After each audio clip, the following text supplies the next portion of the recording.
या हिंसाचारामध्ये आज जो नागपुर में दंगाइयों ने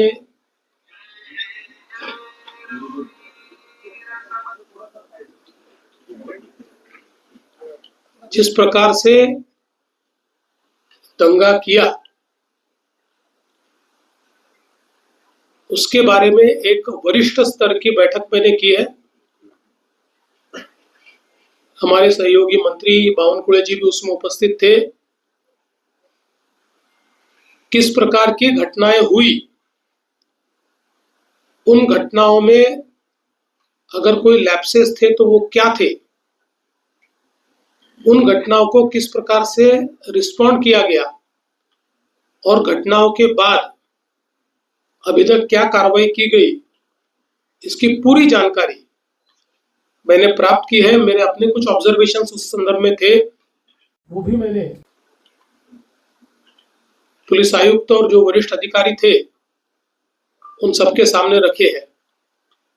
मूल रूप से ये घटना जिस दिन घटी उस दिन सुबह औरंगजेब की एक प्रतीकात्मक कब्र जलाई गई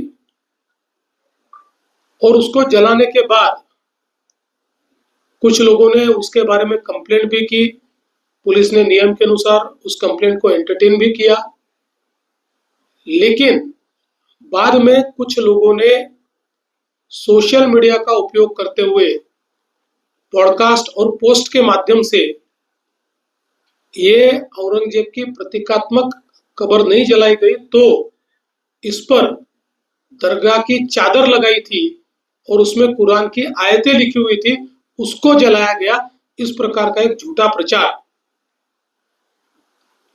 किया और लोगों की भावनाओं को भड़काने का काम किया। शाम के समय नागपुर के कुछ इलाकों में लोग जमा हुए और दंगाइयों ने पत्थरबाजी की, गाड़ियों को तोड़ा, दुकानों पर हमला किया और बड़े पैमाने पर नुकसान करने का काम किया। पुलिस ने भी अच्छी कार्रवाई की। 4, साढ़े 4, 5 घंटे में पुलिस ने इस पर पूरा काबू लाया। उसके लिए आंसू गैस के गोले छोड़ने की बात हो या अलग अलग प्रकार से जो कार्रवाई करनी पड़ती है वो सारी कार्रवाई पुलिस ने की, जिसके कारण इसको काबू में लाया गया। इसमें बड़े पैमाने पर पुलिस घायल हुई। पुलिस के हमारे डीसीपी लेवल के 3 लोग और कुल मिलाकर 33 पुलिस के लोग और कुछ सिविलियंस और सारे कुल मिलाकर 40 लोग इस प्रकार से इसमें घायल हुए। उसके बाद पुलिस ने इन इलाकों में कर्फ्यू भी लगाया। अभी उस दिन के बाद इन इलाकों में कोई घटना नहीं घटी है, शांति है। लेकिन जो सीसीटीवी फुटेजेस हमारे पास उपलब्ध थे, अलग अलग लोगों ने वीडियोस दिए थे, उन वीडियोस को भी एनालाइज किया गया। पत्रकारों ने भी पुलिस के पास कुछ वीडियोस दिए, उसको भी एनालाइज करने के बाद जो दंगई है उनकी पहचान कर ली गई है। 104 लोगों को अभी तक पहचान कर पकड़ा गया है, जिसमें 92 लोगों को अरेस्ट किया है। 12-18 साल के अंदर के विधि संघर्षित बालक है, उनको उस कानून के तहत उन पर कार्रवाई की गई है और जब तक आखिरी दंगई को पकड़ा नहीं जाता ये कार्रवाई रुकने वाली नहीं है। ये कार्रवाई चलती रहेगी। लगातार एविडेंस आ रहा है, उस एविडेंस के आधार पर ये कार्रवाई यहाँ पर चल रही है।